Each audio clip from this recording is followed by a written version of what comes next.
안녕하세요. 배신의 후리지아 속 배신의 장미입니다. 오늘의 사연 지금 시작합니다. 저희 형제 관계는 오빠와 저, 남매로 이루어져 있습니다. 저는 어려서부터 저희 부모님에게 기대하는 게 없었습니다. 어린 제가 느끼기에도 유독 오빠만을 사랑하던 엄마는 오빠가 돈가스가 먹고 싶다고 하면 다 같이 있어도 오빠만 데리고 나가 돈가스를 사주셨고, 제가 저도 먹고 싶다고 하면 저는 집에서 찬밥에 물 말아 먹으라고 하시곤 했었어요. 저희 학교 생활에 전혀 관심도 없던 부모님은 제게 대학도 가지 말라는 거, 1학년 1학기 등록금만 겨우 받아내어 입학을 하였고, 주지 않을 돈을 제가 고집을 부려 준 것이라며 1년 안에 그 돈을 갚아내라고 닥달을 하셔서 알바해서 기간 안에 모두 갚아드렸었습니다. 대학은 부모님의 지원이 없었기에 학자금 대출을 받고 알바를 하며 자력으로 졸업을 하였습니다. 대학 다니는 것 자체가 엄청 눈치가 보이더라고요. 엄마는 제게 한 번씩 돈이나 벌지 학교 다니면 돈이나 쓴다고 야단이었죠. 전 저녁 알바, 새벽 알바 해가며 부모님들 주무실 때 들어가서 일어나기 전에 나오다시피 했습니다. 가족들과의 부딪힘이 불편하고 껄끄러워서 집에선 밥 한 끼도 먹지 않았어요. 가족들도 제가 밥이나 먹고 다니는지 뭘 하고 다니는지 궁금해하지도 않았습니다. 제 빨래도 제가 하고 같은 집에서 따로 살듯 살았어요. 당장에 나가서 살 수 없는 상황이었기에 집에서 지내야 하긴 했거든요. 엄마는 평생을 가도 제 생일을 챙겨주신 적이 없습니다. 생일상이 다 뭔가요? 생일을 축하한다는 말도 들어본 적이 없습니다. 그 어렸을 적 기억에도 그랬지요. 하지만 엄마는 오빠 생일이면 새벽부터 엄마가 미역국 끓이고 갈비찜을 하곤 했습니다. 물론 그것들은 아빠와 오빠 몫으로 주어지지만 말이지요. 전 대학을 졸업하고 취직을 했고 그 동시에 대학 때 알바하며 모아놓은 돈으로 방을 얻어 집에서 나왔습니다. 부모님께 독립에 대해 이야기를 했을 때 엄마는 굉장히 쿨하게 잘 살아라고 하셨습니다. 그럴 거라 예상해서 그런지 서운하지도 않더군요. 오빠가 결혼할 때였습니다. 취직에 애를 먹던 오빠는 졸업 4년 만에 어렵게 취직을 했고 모아놓은 돈도 없이 취직 6개월 만에 결혼을 하겠다고 하여 부모님이 전적으로 지원해 주었습니다. 부모님은 적당한 곳에 적당한 집을 얻어주려고 했지만 새언니가 서울 한복판에 집을 얻고 싶다고 하고 오빠도 새언니 뜻대로 하고 싶다고 하는 바람에 부모님이 사시던 집까지 빼서 오빠의 신혼집을 마련해 주었습니다. 엄마가 제게 그러더군요. 오빠 결혼 선물로 최신형 냉장고 해주라고요. 그래서 그건 새언니가 준비해 오는 것이 아니냐고 하니 잔말 말고 사주라고 합니다. 형제간에 그것도 못 해주냐면서요. 오빠의 결혼식 날 300만 원대 냉장고를 이미 사주었기에 축의금은 따로 하지 않아도 된다고 생각했습니다. 그런데 그날 저녁 엄마가 노발대발 난리가 났더군요. 제게 전화를 해서는 축의금을 정리하는데 제 봉투가 없다며 얼마를 했느냐, 오늘 봉투 받던 사람이 삥땅을 친 것 같다, 뭐 그러시더군요. 그래서 축의금을 따로 하지 않았다고 했습니다. 그러자 엄마는 제게 오빠의 결혼식에 동생이 축의금을 하지 않는 게 말이 되냐고 합니다. 그래서 냉장고 해주지 않았냐고 했어요. 그 말에 엄마가 하는 말이 냉장고는 오빠에게 해준 것이고 축의금은 부모님이 갖는 것인데 당연히 축의금은 따로 해야 하는 거 아니냐고 하십니다.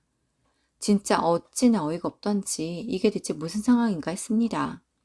그래서 엄마한테 난 그런 말은 처음 듣는다.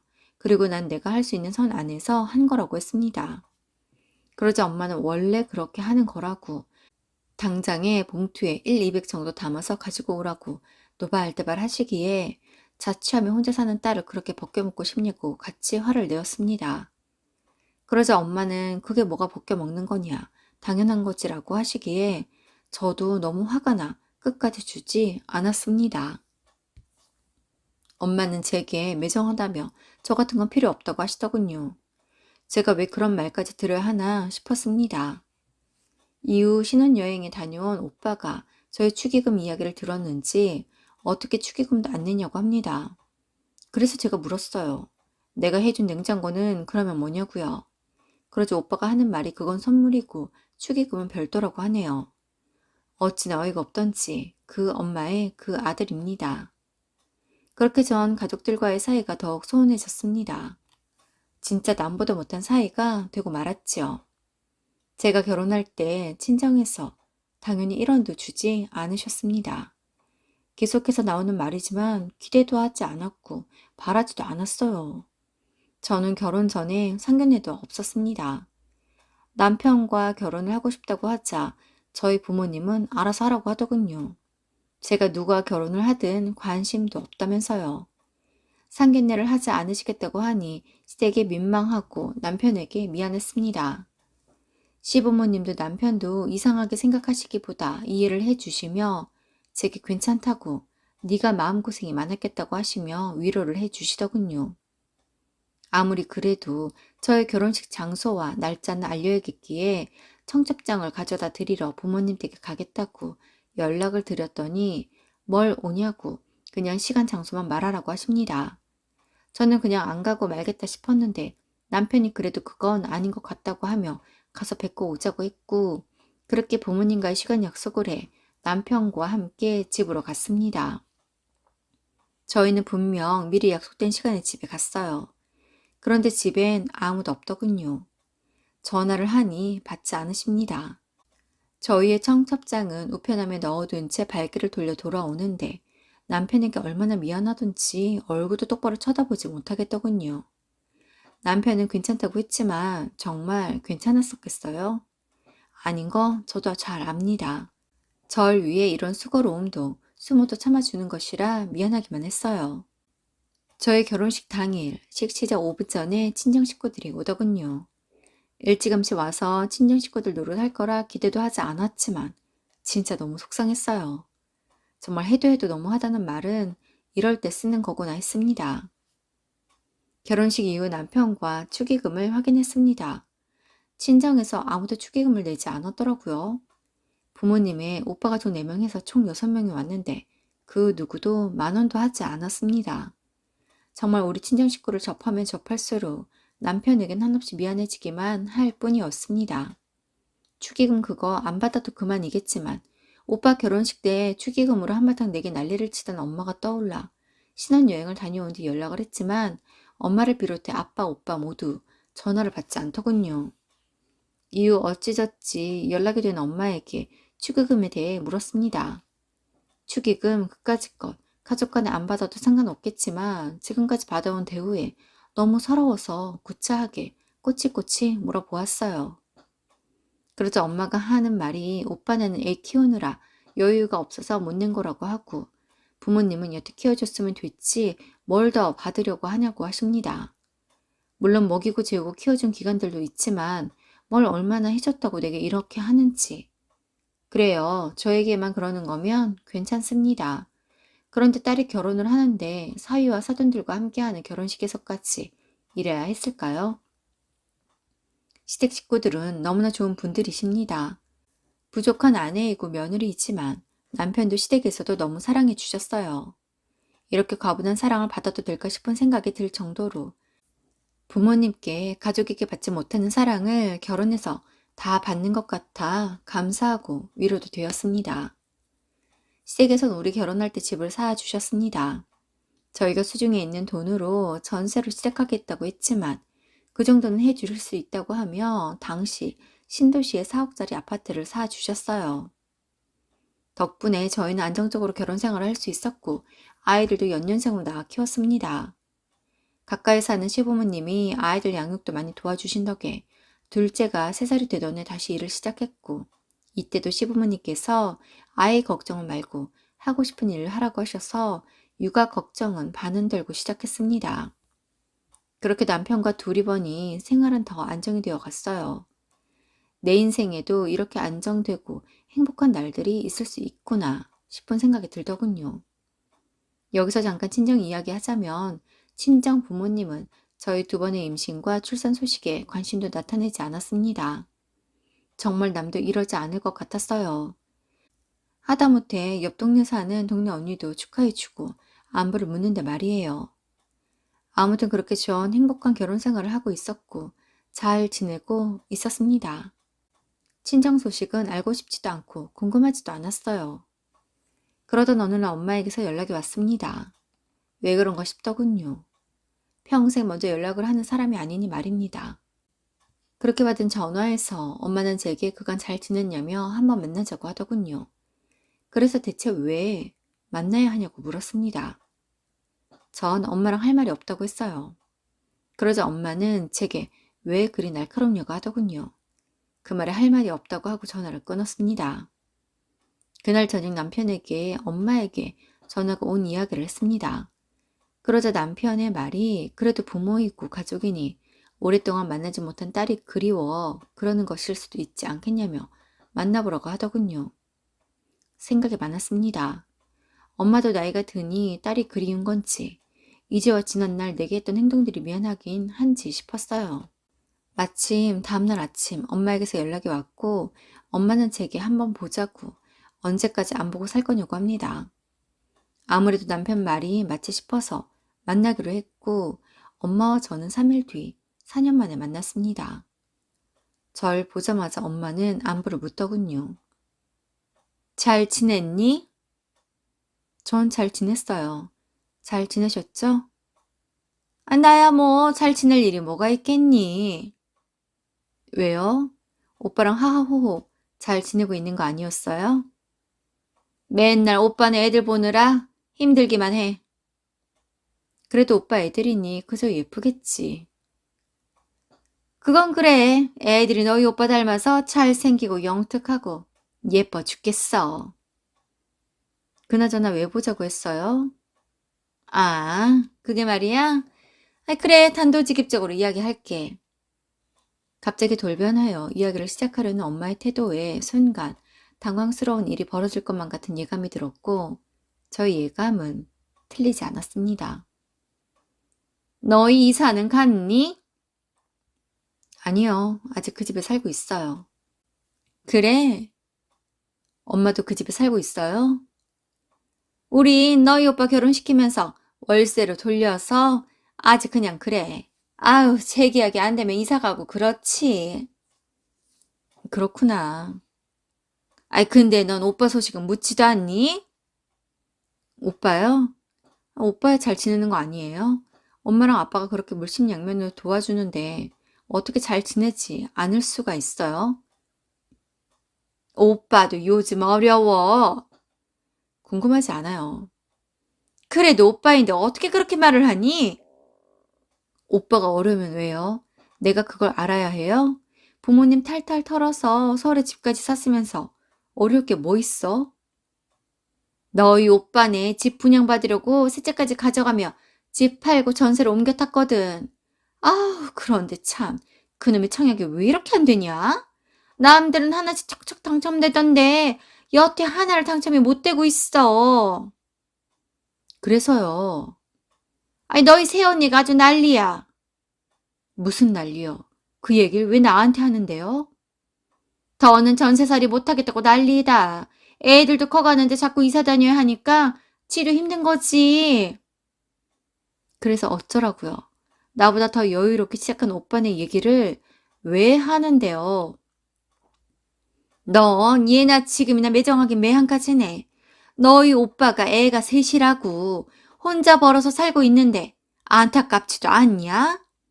그런데 전세살이까지 하고 있다고. 내가 너라면 오빠 그러고 있다고 들으면 가만 안 있어. 엄마라면 어쩔 것 같은데요? 야, 내가 다 알아보고 왔어. 너희 집 그거 4억 정도 주고 샀는데 지금 12억이 되었더라? 아, 3배나 뛰었으면, 그래, 원래 집값인 4억은 빼고, 뛴 8억은 불로소득이나 다름없는데, 아, 그 절반은 키워준 친정이 줘야 하는 거 아니니? 네가 그렇게 잘 살 수 있었던 게 누구 덕이야? 우리가 너를 전적으로 믿고 사위 얼굴도 안 보고 사돈들 인품 보지도 않고 그냥 너만 좋으면 그만이다 생각하고 반대하지 않고 결혼하게 해줬잖아. 우리가 그때 반대했으면 네가 지금 이러고 살 수 있겠어? 넌 부모한테 고맙지도 않니? 결혼할 때 키움값 안 주고 가도 아무 소리도 안 했어. 명절이고 우리 생일이고 안 챙겨줘도 넌 그 집 귀신이니까. 그래, 그럴 수도 있다 생각하고 말았다고. 그런데 이렇게 가족이 어렵고 오빠가 힘들면 동생이 되어서 그간 우리의 행동이 고마워서라도 도와줄 수 있는 거 아니야? 많이도 안 바래. 너네 집 8억이 뛰었으니 그 8억 다 받아가고 싶지만 그건 내가 너무하다는 거 나도 알아. 그러니 아까 말한 대로 4억만 보내봐라. 뭐 현금 4억에 전세 보증금 빼면 너희 오빠 어디 집은 하나 살 수 있을 것 같으니 너희 새언니 원성 좀 찾아들게 해놔야 할 것 같아. 저러다 너희 오빠 피말라 죽지 싶다. 어찌나 앵앵거리면서 우리 아들을 힘들게 하는지 마음 같아선 확 이혼을 시켜버리고 싶은데 너희 오빠가 그럴 마음도 없고 애가 셋이니 어쩌겠니? 그냥 살게 해야지. 진짜 엄마의 말에 어이가 없다 못해 실소가 나오더군요. 그래서 뭐라고요? 나한테 뭘 달라고요? 나한테 돈 맡겨놨어요? 지난 날들 다 잊었어요? 당한 사람만 기억한다더니 그래서 나만 기억하나? 나 대학도 가지 말라며요. 대학 등록금 대준 거 갚으라며요. 오빠 결혼할 때 300만 원 넘는 냉장고 해주라며요. 그런데 축의금도 내라며. 그뿐인가? 나 알바할 때부터 결혼할 때까지 매월 보낸 50만 원은? 그 돈은 적어? 그런데 엄마랑 아빠, 오빠 어떻게 했어요? 우리 신랑 얼굴도 안 본다며 관심 없다고. 상견례 따위도 필요 없다며. 내가 어떤 집으로 시집 가는지 궁금하지도 않다고. 내가 임신했을 때, 출산했을 때 연락해도 그러냐고 하고 말았잖아요. 내가 가족이 필요할 땐 다들 철저히 외면해놓고 왜 이제 와서 오빠를 도우라며 가족을 운운해요? 진짜 웃긴다. 어쩜 그렇게 철면피야? 아빠가 시켜서 왔어요? 오빠가 시켜서 온 거야? 그냥 엄마 생각인가? 누구 생각이면 어때? 다 똑같은 인간들인데. 오늘 난 원래 안 나오려고 했는데 그 사람이 엄마가 내가 그리워서 찾아온 것 같다고 해서 혹시나 하는 기대감을 갖고 왔는데 내가 잠시 정신이 나갔었나 보다. 엄마는 그럴 사람이 아니었는데 달라졌을 거라고 생각을 했어. 다시 현실로 돌아왔으니 엄마랑 마주하고 앉아있을 이유가 없네요. 전 이만 가볼게요. 다시는 연락하지 마요. 찾아오지도 마요. 그간도 그랬지만 지금 이 순간부터 난 정말 친정 식구들은 아무도 없어요. 라고 하고 자리를 박차고 나왔습니다. 그렇게 집으로 돌아갔는데 솔직히 눈물도 안 나더라고요. 아마 기대도 하지 않아서 그랬나 봅니다. 퇴근하고 저녁에 만난 남편이 엄마와의 만남에 대해 묻기에 솔직하게 다 이야기했어요. 당신의 이야기에 엄마가 달라지지 않을까 조금은 기대를 하고 나갔었다고. 하지만 우리 엄마는 절대 그런 사람이 아니었다고 했습니다. 처음부터 지금까지 오로지 오빠만을 위해 사는 사람이고 더 이상 엄마에게 실망할 일이 없을 거라고 생각했는데 오늘이 정말 정점을 찍은 것 같다고 했습니다. 이젠 정말 엄마에 대한 일말의 기대도 변화도 바라지 않는다고. 그때도 지금도 엄마는 그런 사람이고 앞으로도 그런 사람일 것이라고 했습니다. 그러니 내게 절대 친정 식구들이 조금은 달라졌을 것이다. 나를 그리워할 것이다. 이야기하지 말아 달라고 했습니다. 그건 어디까지나 우리 친정 식구들을 잘 몰라 사는 이야기라고 했어요. 남편은 제 이야기에 당황해 하더니 이내 알겠다고 하더군요. 그 일이 불과 6개월 전 일입니다. 오히려 그 일이 있어서 제겐 너무 다행이었어요. 친구들을 만나도, 직장 동료들을 만나도, 우리 아이들의 친구 엄마들을 만나도 가끔씩 친정 이야기가 나오면 괜히 말하기 뭐하고 나의 친정은 왜 그리 따뜻하지 못할까 하는 생각들이 들었었는데 이젠 친정이 없다고 생각하니 그런 이야기들을 들어도 아무렇지 않거든요. 그래서 더욱 자신감도 생긴 것 같습니다. 아마 지금까지 제 이야기를 쭉 들어오신 분들은 아무리 그래도 그렇지 그런 친엄마가 어디 있냐고 하실 겁니다. 그런데 있어요. 이 글을 마지막으로 더 이상 부를 일도 없지만 저희 엄마가 바로 그런 사람입니다. 남들이 볼 땐 비상식적인 사람, 그 사람이 저희 엄마이고 요즘 시대에 그렇게 자식을 차별하며 대하는 사람이 어디 있냐고 물으면 저희 엄마가 바로 그런 사람입니다. 그런 부모님 아래 자라 저도 가끔씩 마음이 삐뚤어지기도 하고 불평불만을 늘어놓거나 나도 모르게 불쑥 속마음을 드러내기도 합니다. 하지만 그러지 않으려고 정말 많이 노력하고 있어요. 스스로 심리치료센터도 꾸준히 다니고 아이들에게 우리 엄마 같은 엄마가 되지 않기 위해 오늘의 나를 반성하며 노트도 적곤 하지요. 전 반드시 이렇게 임의로 노력을 해서라도 우리 아이들에게 완벽하지 못해도 따뜻한 엄마가 되어줄 겁니다. 심리적인 결손 가정에서 자라 많이 부족한 저이지만 지금까지도 잘 해왔다고, 앞으로도 잘 살아갈 수 있다고 격려해 주시면 제가 많은 용기가 될 것 같아요. 저 잘한 거 맞죠? 앞으로도 잘할 수 있겠죠? 지금까지 들어주셔서 감사합니다. 오늘도 행복하세요.